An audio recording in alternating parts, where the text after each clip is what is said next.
Pronto. É no site nosso lá? É. Boa noite. Boa noite. Eu sou Fátima Rocha, trabalhadora do Centro Espírita Nosso Lar. E hoje nós vamos conversar um pouco sobre melhorar para sofrer menos, né? Nós buscamos muito essa melhoria. Então, para iniciar, eu vou fazer uma mensagem que é de André Luiz, de acordo com o capítulo 28, item 40 do Evangelho de Jesus. O nome da mensagem é Melhor. Contratempos ocorrem durante a vida, mas é possível tomar a decisão certa para evitar problemas futuros. A ofensa te alcança, é melhor que perdoes. O erro te surpreende, é melhor que te corrijas. O apego te escraviza, é melhor que te libertes. O ciúme te cega, é melhor que enxergues. O sexo te envolve, é melhor que te disciplines. A gula te domina, é melhor que te moderes. A ambição te prende, é melhor que te soltes.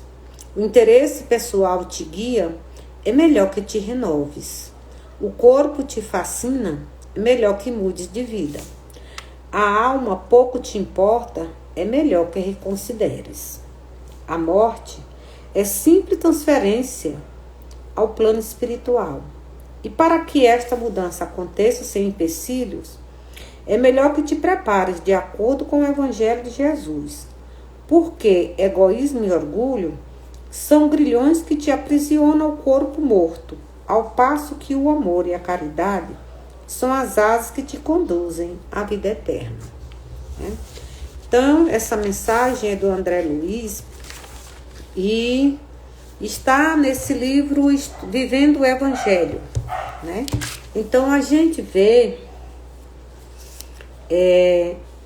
que essa mensagem é um convite para que possamos melhorar. Na medida em que eu melhoro os meus pensamentos, os meus sentimentos, as minhas ações, eu vou evoluindo para Deus. E vou também me conscientizando das minhas dificuldades, das minhas limitações. Então, para iniciar, nós vamos fazer uma prece para que possamos nos asserenar e, de alguma forma, tentar assimilar as verdades dos ensinamentos de Jesus, não apenas decorando-os, mas aplicando-os à nossa vida diária. Porque é nessa busca incansável de aprendizado, de renovação, de autoconhecimento, que nos leva à autolibertação, que devemos prosseguir na nossa vida cotidiana, porque é através dos pequenos passos do dia a dia que nos transformamos em pessoas melhores ou estacionamos. Jesus querido, neste momento, nós os pedimos a tua misericórdia, o teu amparo, a tua assistência generosa, através dos teus mensageiros de amor e luz, para que nesses 40 minutos nós possamos, Senhor, conversar de maneira clara, de maneira verdadeira, sentindo o que falamos, para que possamos envolver a todos aqueles que tiraram tempo para nos ouvir, para que possamos, Senhor, ensinar o outro a pensar, o outro a refletir, para se reencontrar e se reconectar com as verdades imperecíveis dos vossos exemplos e ensinamentos. Que teu amor esteja conosco, que tua misericórdia nos abençoe e nos pacifique a alma necessitada, hoje e sempre. Que assim seja, graças a Deus. Bom, Ser feliz e melhorar para sofrer menos, todos nós queremos. Mas a questão é, como nós entendemos esse melhorar? Melhorar significa o quê para mim? Né? Melhorar para que eu possa sofrer menos significa o quê? Eu melhorar em quê? Algumas pessoas acham, por exemplo, que melhorar para sofrer menos é alcançar aqueles objetivos que eu planejei para a minha vida aqui na Terra, né? Ter uma família, constituir uma família, né? Ter um trabalho digno, ter um salário digno, que me dê uma vida confortável, né? Que não me dê segurança. Mas isso é justo, né? Nós estamos aqui, mas nós também precisamos de tudo isso para que possamos levar a nossa encarnação com dignidade. Nós precisamos disso, nós precisamos do trabalho, nós precisamos construir uma família, porque nós somos comunitários, nós gostamos de viver em comunhão. E isso faz com que a gente busque amar alguém com quem nós possamos construir uma família. Para outros, já é realizar todas as suas quimeras, as suas fantasias, né? Eu preciso, o meu objetivo nesse momento é comprar isso, realizar esse desejo, com relação às minhas satisfações, com relação aos meus prazeres. Me esquecendo de que, no momento em que eu busco esses prazeres e essas alegrias passageiras, eu estou me distanciando do objetivo primeiro da minha encarnação. Todos nós, não só eu, mas todos nós que aqui estamos nesse planeta, que é um planeta de dor, de provas, de expiações, mas também é uma escola abençoada de aperfeiçoamento, exatamente porque tem a dor, as provas e as expiações a nos experimentar e a fé e a nos lapidar o espírito, é que nós devemos trabalhar incansavelmente para transformá-lo em um mundo de regeneração. E quando esse mundo se transformar, para esse mundo se transformar, não depende apenas da vontade divina.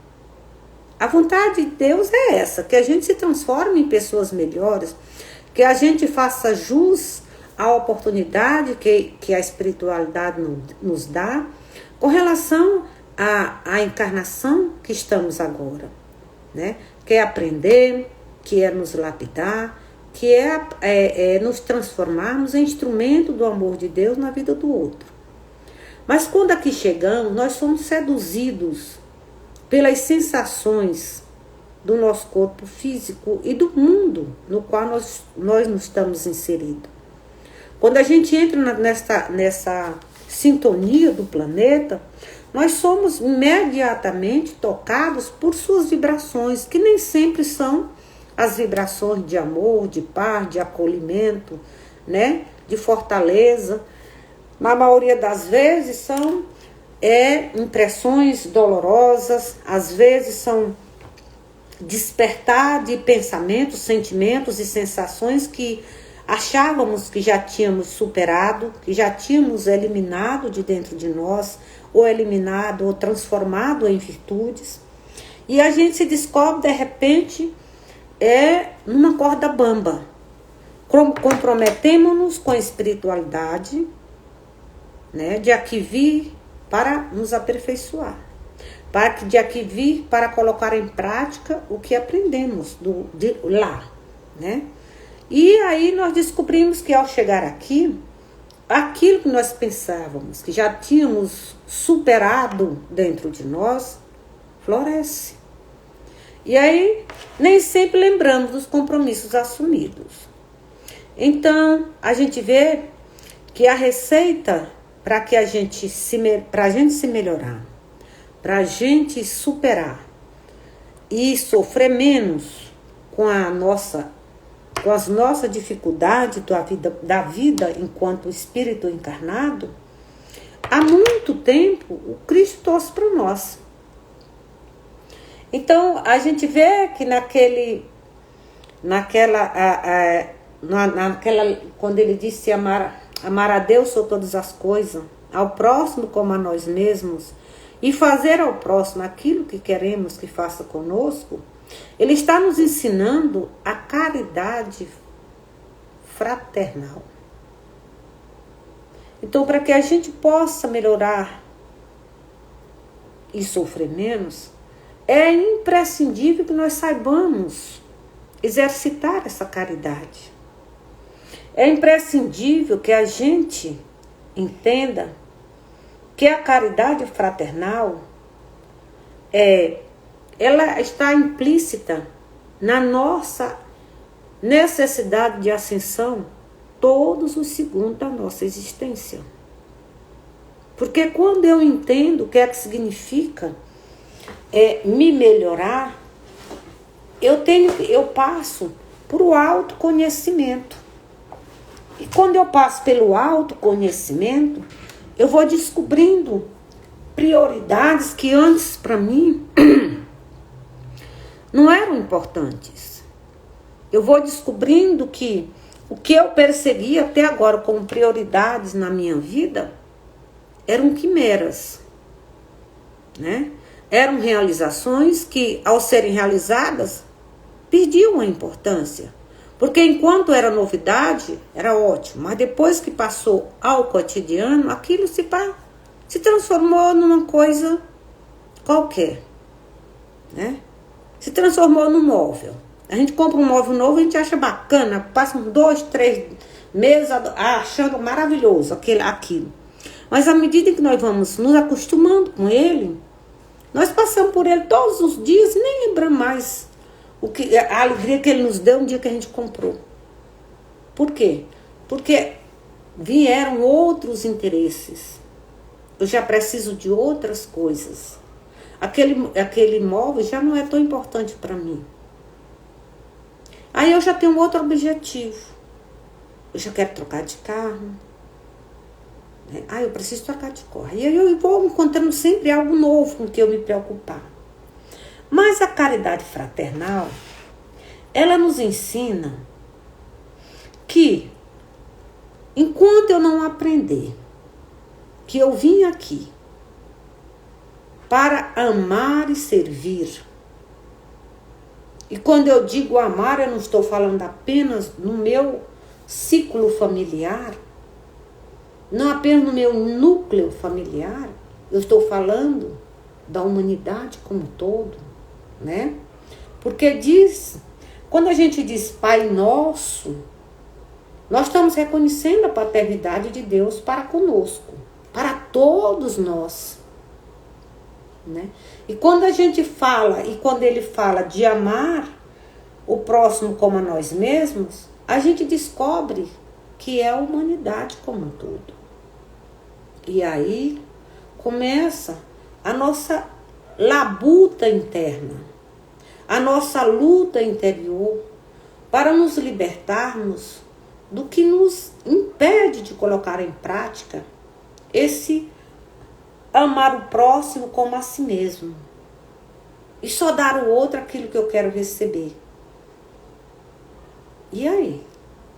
Com tantos entraves que temos, com tantas dificuldades que nós temos de relacionamento, seja no trabalho, seja na família, seja no nosso grupo religioso, seja com nossos parentes difíceis, nós sempre vamos encontrar com esses irmãos. E nós sabemos de antemão, para quem conhece a doutrina espírita, que os nossos adversários, eles estão na nossa família. Eles estão nos nossos filhos, nos nossos irmãos, nos nossos pais, né? Nos nossos primos, nos nossos tios. Enfim, estamos reunidos não porque sejamos santos, reunidos consanguinamente não porque sejamos santos, mas porque temos, né, que transformar essa nossa relação antes nociva em uma relação construtiva. E como que eu vou aprender isso? Ah, mas eu não tolero fulano, eu não tolero cicrano. Ah, eu não vou perdoar nunca minha tia, que ela se mete muito na minha vida. Ela fica dando palpite, fica instigando minha mãe a brigar comigo. Minha tia faz isso, meu tio faz aquilo, minha prima é isso e aquilo. Enfim, nós estamos sempre achando dificuldades para nos relacionarmos.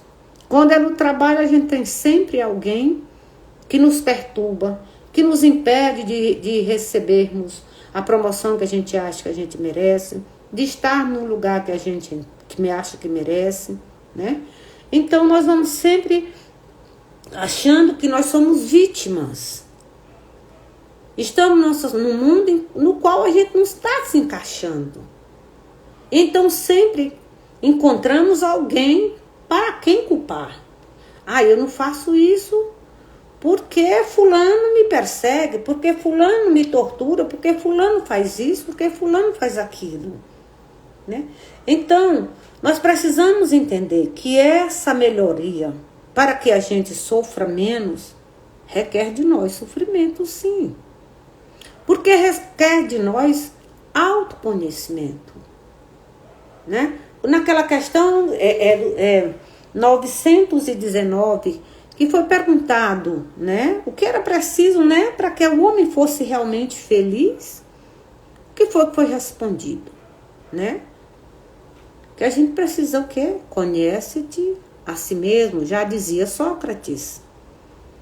Mas como é que eu vou me conhecer?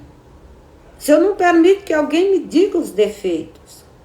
E às vezes eu não me dou o trabalho de refletir sobre os meus erros. Quando alguém ousa apontar o dedo para os meus defeitos, eu me zango. Aquela pessoa ali está riscada do meu caderno de relações. Então eu já não quero nem papo com fulano. Só sabe ver o defeito dos outros, não olha para os seus. Eu também. Eu vejo o defeito dos outros. Nem sempre eu olho para os meus. Nem sempre eu me identifico com aquela dificuldade, com aquele defeito. Mas quando eu me identifico, eu tenho uma grande decepção comigo mesma. Não porque eu acho que eu tenho a obrigação de dar 1000 passos no meu progresso moral nessa encarnação, porque eu sei que eu não tenho. Se eu der um, para mim já está ótimo, né? Mas porque eu tenho conhecimento. Eu sei o que é preciso fazer. Aliás, todos nós sabemos. Quando ele fala de caridade fraternal, ele fala de amar o próximo como a nós mesmos. E esse próximo não é aquele próximo consanguíneo. Não é aquela pessoa meu amigo, que eu amo como uma pessoa da minha família. Ele está falando da humanidade como um todo. Ele está falando daquele que me fere, daquele que me magoa, daquele que me persegue, daquele que olha para mim atravessado e, se tiver chance, me atrapalha a vida, né? Daquele que me tirou, às vezes, as esperanças, tirou de mim, às vezes, o bom ânimo quando eu estava tão feliz. Aquele que, naquele momento em que eu estava me achando a pessoa mais tranquila do mundo, me tirou o autocontrole. Aquela pessoa que me feriu profundamente porque não soube honrar os meus sentimentos. E aí? Como eu vou fazer isso? Né? Como eu vou fazer? Então é preciso que a gente entenda que a gente pode muito aprender com os nossos defeitos, porque aí nós vamos nos identificar com o outro. Ao invés de a gente achar que o outro está sempre errado, nós vamos descobrir que nós é que somos errados. Porque eu estou vendo no outro aquilo que eu trago em mim. Né? Você às vezes bota uma responsabilidade tão grande no ombro do outro que depois você fica pensando, quem está de fora fica pensando, meu Deus, será que a criatura não está enxergando que ali a responsabilidade é dela? Né? E a gente não entende isso. Mas não é por falta de conhecimento. é por falta de boa vontade. Porque o que nos falta é boa vontade para mudar. É boa vontade de reconhecer que somos falíveis. É boa vontade de reconhecer que os ensinamentos são direcionados para mim. Que quando eu leio o Evangelho, é para ser aplicado à minha pessoa. Mesmo que eu esteja ali fazendo uma prece por alguém que eu gosto. Mas aquela mensagem é para mim, para que eu possa entender a questão do outro. Para que eu possa absorver naquela mensagem o seu ensinamento e pedir com fé e confiança que Jesus envolva aquela criatura nas vibrações de amor. E a gente nem sempre se dá ao trabalho de perguntar: será que eu feri os outros? Mas quando alguém me fere, eu me sinto ferida, eu me sinto magoada, né? Eu me sinto atormentada por aquele sentimento ruim. Aí alguém poderá dizer: é só não acolher a ofensa. Eu mesmo digo, eu digo para mim, né? É só não acolher a ofensa. É só não acolher a indiferença. Porque eu acredito que todos nós temos esses amigos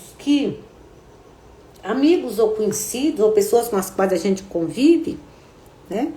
Que a gente gosta de verdade e a pessoa, a gente não entende porquê, ela simplesmente passa a te ignorar, como se você fosse uma inimiga. Aí você fica: mas meu Deus, o que eu fiz com fulano? Ah, pô, não vou mais falar com fulano. Ah, pra lá. A pessoa parece que é bipolar, né? Porque hoje tem nome pra tudo, doença pra tudo. Só que a gente, no momento em que a gente diz assim: eu quero me melhorar para sofrer menos, eu não vou pensar assim, eu vou olhar para fulano e vou pensar: o que será que fulano está passando? Que dor o está atormentando? Que problemas está enfrentando? Talvez sozinho, talvez sejam problemas emocionais muito sérios, ou morais, ou familiares, ou talvez sejam só problemas existenciais. Mas que ninguém se dá o trabalho de olhar no olho do outro e perguntar: por que você está assim hoje? Por que você está tão agressivo? Por que você está me encarando como se eu fosse um inimigo? A gente não faz isso com o outro. A gente também se melindra e daqui deixa para lá. Isso mostra a nossa fragilidade com relação aos sentimentos que nutrimos pelos outros. Porque se eu gosto verdadeiramente de alguém, a pessoa pode até me jogar aos pés, pode até me ignorar, mas eu vou ficar ali. Nem que eu fique calada, né? Fique lá no cantinho calado, igual um anjo na cunca. Mas eu vou estar por ali, porque uma hora aquela criatura vai perceber que eu estou ali. E quando ela precisar, eu vou estar ali, do lado. Porque naquela criatura está sofrendo. E não tem a questão de dizer: eu não vou perdoar. Como não perdoar? Né? Na questão, por exemplo, 661, Kardec perguntou aos espíritos: pode-se eficazmente pedir perdão a Deus perdão pelas nossas faltas? Aí ele diz o seguinte: Deus sabe discernir entre o bem e o mal. A prece não oculta as falhas. Deus não nos perdoa porque nós não ferimos a Deus. Nós ferimos o próximo. É a ele que a gente fere. A gente fere o outro com a palavra, com o pensamento, com um sentimento negativo, né? E a gente vai descobrindo que ao longo das nossas vidas, nós vamos acumulando dentro de nós mágoas, ressentimentos, angústias, palavras não ditas, problemas não resolvidos, relações não esclarecidas, né, não compreendidas, mas que continuam, porque nunca tivemos coragem de olhar um para o outro e botar dizer assim, não, vamos conversar, vamos ver, vamos desfazer esses mal entendidos para que a gente possa recomeçar de novo. E vai se guardando tudo isso.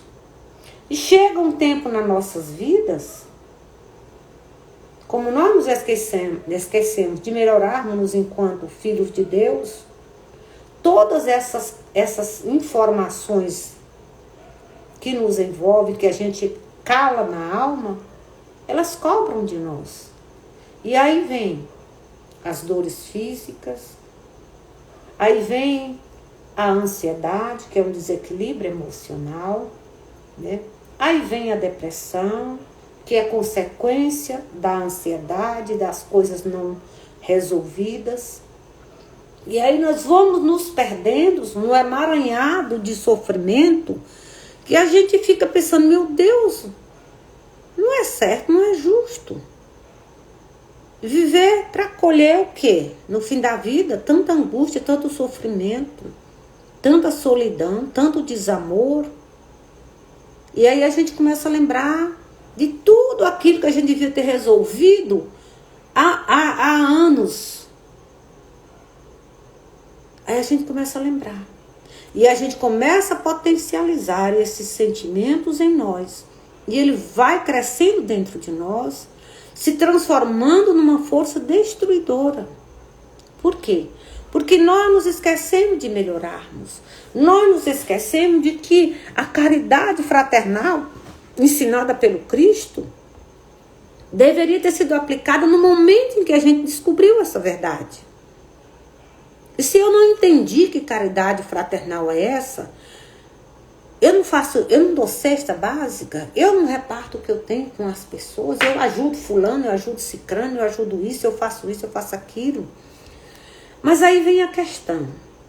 Quando você se doou a alguém?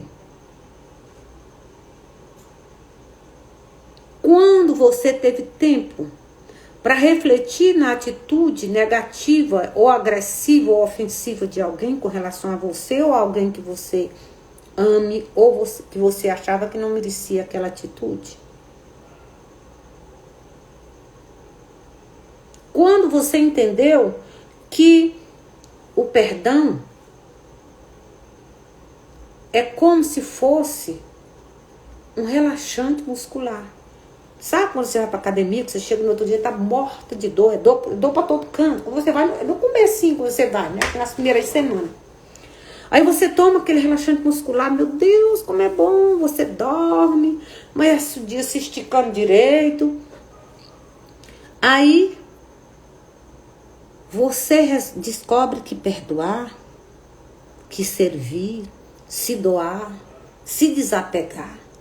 Quando eu falo desapegar, não estou falando só de desapegar de coisas, né, de bens materiais, não. Estou falando de desapegar da nossa maneira obsessiva e possessiva de amar.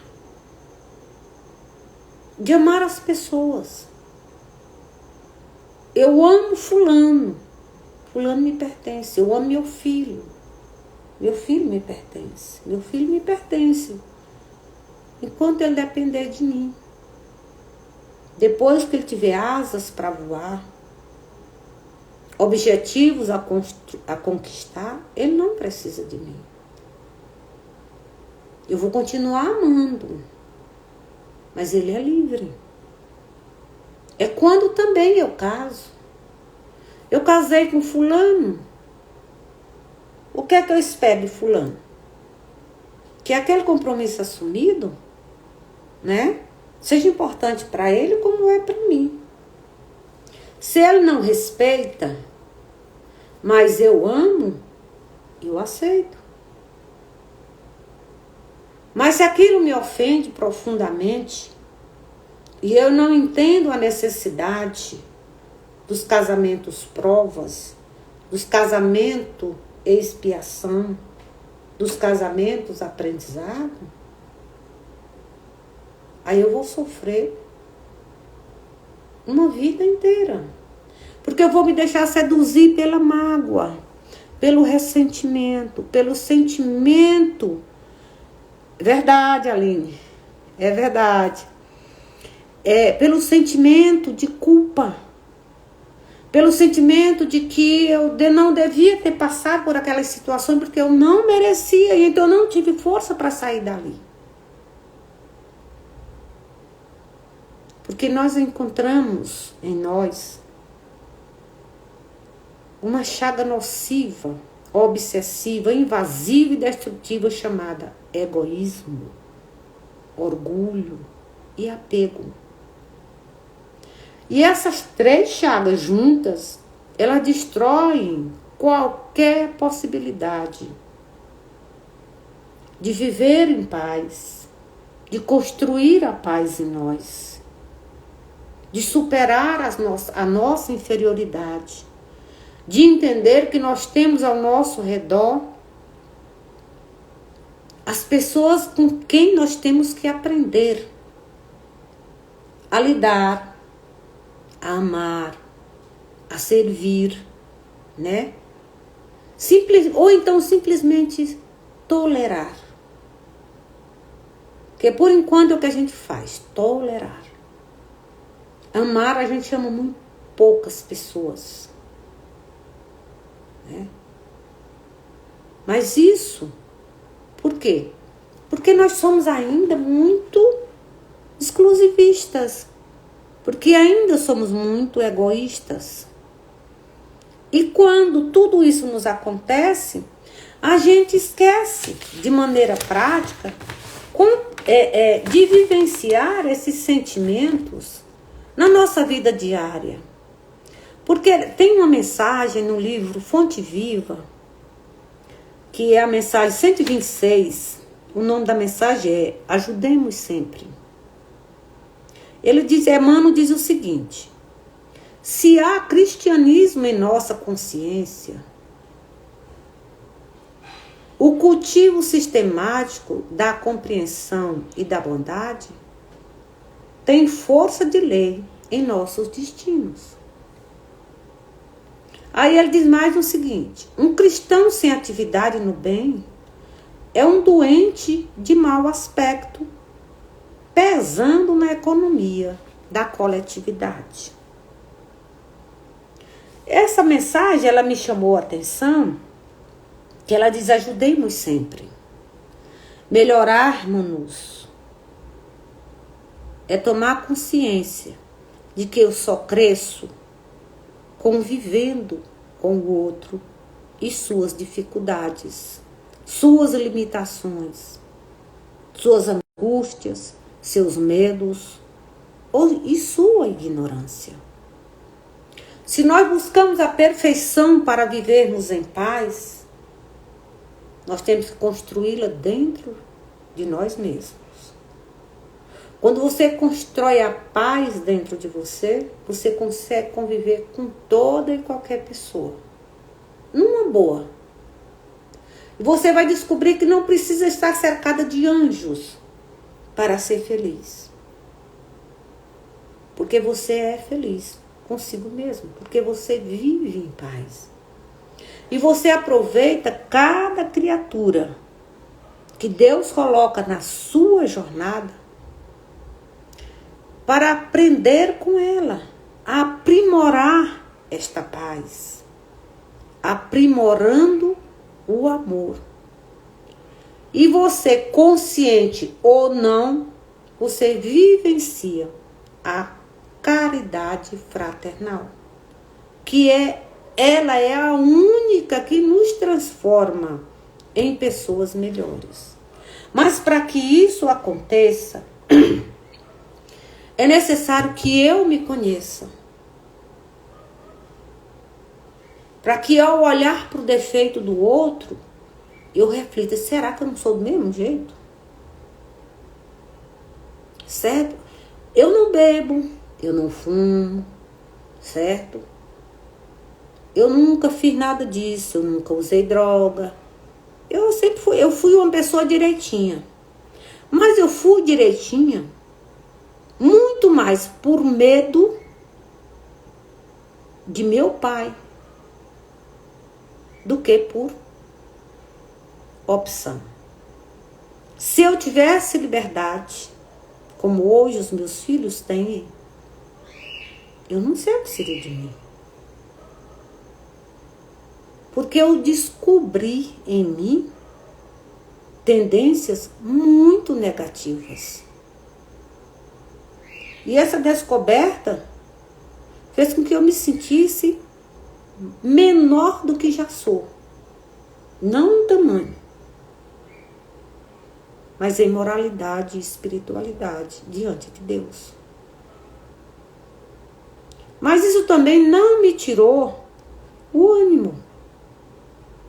Não tirou a minha esperança. Não abalou a minha fé em Deus. Porque eu sei que um dia eu serei melhor. E acredito que todos nós estamos tentando a cada dia sermos melhores. E se às vezes nos perdemos nessa busca, é porque nós esquecemos de que somos espíritos imortais. E que viemos aqui exatamente para isso, para aperfeiçoar esse espírito. No meu caso, eu. Porque por mais que eu lute aqui para ter coisas, para ter destaque nessa ou naquela situação, na sociedade ou na minha profissão, ou seja lá no que for, vai ficar aqui. O que eu vou levar é o que eu construí aqui dentro. Se eu construir coisas positivas, se pelo menos eu reconheci um defeito meu e esteja trabalhando arduamente para transformá-lo em virtude, para mim eu já acho que eu já dei um passo seguro. Porque eu tenho certeza absoluta de que não vou dar conta de 2 numa encarnação. Não nessa. Porque a cada dia eu descubro um. Coisas que eu pensava que eu não mais sentia, às vezes, outro dia eu me peguei pensando, né? E aqui isso me deixou um tanto quanto assustada e decepcionada comigo. Porque eu sempre achei que eu não sou uma pessoa, não, sempre não, né? Depois que eu comecei a pensar em mim, como espírito imortal, que eu não era uma pessoa invejosa. Porque realmente eu olho para as pessoas e eu não sinto inveja de nada. Mas eu sempre disse para as pessoas, não para as pessoas lá fora, mas aqui de modo especial na minha casa, eu sempre disse para minha família que eu tinha inveja das pessoas, de um fato que acontece em muitas famílias, que na minha raramente acontecia. Todos nós, ao redor da mesa, nas refeições. Mas de modo especial eu dizia isso por causa do meu marido, né? Então, eu achava que minha inveja só era essa. Nunca me passou pela cabeça que eu tivesse outra inveja. E outro dia eu vi alguém fazendo algo que eu achei assim maravilhoso. E eu me senti assim, com uma vontade imensa de estar no lugar daquela pessoa praticando aquela ação. Com aquele espírito de doação e cooperação que eu vi naquele momento. E quando eu parei para pensar, eu pensei, meu Deus do céu, eu luto tanto. Não é possível que eu estou com inveja de fulano. Mas eu desconfio que estava mesmo. Né? Embora fosse por algo que a pessoa está fazendo bem. Eu acho que eu não devo ter inveja. Eu acho que eu devo ficar feliz, porque alguém está dando um passo seguro e já faz aquilo com uma espontaneidade maravilhosa. devo ter consciência de que, se eu ainda não sou capaz, é porque eu ainda estou na fase da experiência. Porque ainda não completei dentro de mim essa vivência. Ainda não aprendi todo o conhecimento adquirido com relação a esse item de modo especial, a inveja, né? Então, a gente vê que quando nós queremos melhorar para sofrer menos, a gente não sofre com o que vem de lá de fora para cá, para mim. A gente sofre com o mal que ainda está aqui dentro. Então, ele é que nos impede de vivermos em paz. Ele é que nos impede de vivermos bem. Esse mal que eu trago dentro de mim é que me impede de perceber a minha necessidade de ser fraterna com todas as criaturas, de potencializar as qualidades do outro e não os defeitos. Porque os defeitos todo mundo vê, todo mundo critica, todo mundo julga, todo mundo potencializa. Mas todas as pessoas também têm qualidades, né? Então, se você busca essa bênção de viver em paz, de viver com qualidade, de se transformar realmente em um ser humano melhor, a gente deveria lá na conclusão do Livro dos Espíritos, no item 5, tem assim: com o Espiritismo, a humanidade deve entrar numa fase nova, a do progresso moral, que lhe é consequência inevitável. É verdade. Quando nós nos tomamos conhecimento, nos apossamos desse conhecimento que a doutrina espírita nos dá, nós passamos a questionar as nossas ações. E isso é maravilhoso. Ao mesmo tempo que angustia, nos ajuda ao autoconhecimento. E tal qual Santo Agostinho disse, nós devemos repensar isso diariamente. Fazer uma análise diária do que fizemos no dia. Será que eu fui gentil com fulano? Né? Então, quando ele perguntou aqui, na 919 que eu já falei, qual é o meio prático e mais eficaz para se melhorar nesta vida e resistir aos arrastamentos do mal? Um sábio da antiguidade vos disse: conhece-te a si mesmo. A gente sabe que foi Sócrates, né, que disse isso. Concebemos toda a sabedoria dessa máxima, mas a dificuldade está precisamente em se conhecer a si mesmo. Qual é o meio de conseguir? Kardec continuou perguntando. Fazer o que eu fazia, eu mesma, na minha vida sobre a Terra. Ao fim da jornada, eu interrogava minha consciência. Passava em revista tudo o que tinha feito. Aí ele perguntava a si mesmo se não tinha magoado alguém, se não tinha feito algo de errado com alguém. Então, é uma prática que a gente ouve, que desde que eu entrei na doutrina espírita, 30 e tantos anos atrás, quase 40 anos, né? Próximo ano faz 40 anos de conhecimento, né? E a gente descobre que a gente lê, a gente decora, mas a gente não aplica a si mesmo. Muitas vezes você estuda algo, você fala, e outras pessoas ouvem e tomam aquilo como uma verdade para si e vivenciam. E você que estudou, que já conhece há muito tempo, apenas observa e fala quando alguém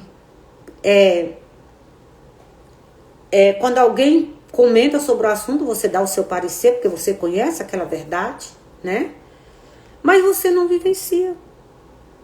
E assim, nós vamos deixando para depois uma possibilidade que temos agora. Nós temos todas as ferramentas que nos possibilitam a melhorar para que a gente possa sofrer menos. Sofrer menos não quer dizer que nós vamos ter uma vida de rosa, uma vida de maravilhas, uma vida só de bonanças. Não. Que nós vamos aprender a ver em cada sofrimento uma oportunidade de crescimento. De fazer com que a gente possa aprender com cada senão da nossa caminhada. A gente vai aprender que às vezes o marido difícil é a lima sagrada do Pai Celeste, nos lapidando a alma necessitada que outrora cometeu faltas terríveis com aquela criatura. Que é aquele filho que hoje nos tira a tranquilidade, que nos agride às vezes com palavras, né? Que se acha o dono da verdade, é aquele irmão que a gente ofendeu profundamente, que às vezes a gente abandonou e que hoje vem em busca de reparação. Falta 2 minutos? 2. Nossa Senhora, falta só 2 minutos. Não acredito. Então, para esse crescimento, para melhorar, para não sofrer, é preciso que a gente aprenda, a gente passa por um processo de fisioterapia. Nós vamos nos reabilitarmos para que possamos nos transformarmos em pessoas melhores. E reabilitar-se moralmente e espiritualmente exige modificar-se, transformar o comportamento, a maneira de ser e de agir. É reformar-se moralmente, começando pelo conhecimento de nós mesmos. Então, meus amigos queridos, muito obrigada por compartilhar comigo esses ensinamentos. Que Jesus nos ajude a compreender que viver bem é saber lidar com as nossas fraquezas, com as nossas dores, mas também com nossos vícios, com as nossas paixões. Entendendo que o outro, que a gente às vezes condena, é muito mais necessitado de nós do que a gente imagina. De que se por errar a gente excluir o outro das nossas vidas, o que seria de nós se Deus nos excluísse do seu amor e da sua compaixão? Obrigada, muito obrigada a cada um. Obrigada ao meu Deus, ao nosso Pai, aos nossos amigos espirituais, por nos auxiliar e por nos amparar nessa caminhada. Oremos, vigiemos, mas acima de tudo, conheçamos-nos e trabalhemos dia e noite para a construção do reino de Deus em nós. Fica conosco e nos abençoa hoje e sempre, Senhor. Obrigada e boa noite a todos. Fechar. 49, sim. Eita. Passei do tempo, foi?